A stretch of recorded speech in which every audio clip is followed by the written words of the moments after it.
And gets my fur wrinkled. I can understand. So this is a different project. It's called the Plains and Eastern Clean Line, and we went. Our approach, basically on all of our projects, are go to each state. Each state regulates utilities, and we want to work within each of those states. The problem with Missouri statute is that they basically said you cannot become a utility unless you own utility properties, but you can't own utility properties unless you are a utility. So they had a circular issue built into their legislation that could not be sorted out in that case. And so there was an ability to proceed. In states such as Missouri, there is an ability, and the test is, do you serve a public benefit?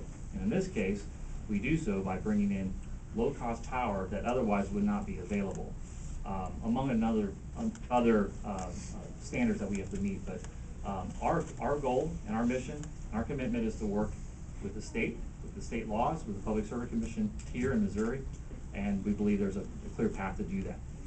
To follow up, you want to work with people, but it seems like the people don't want your product. So we will provide power into the wholesale market, and as a result, reduce wholesale power. Whether the people want it?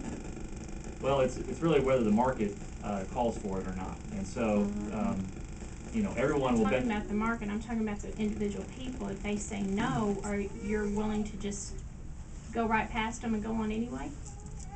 Well, it kind of gets into how utilities work. You have retail and wholesale.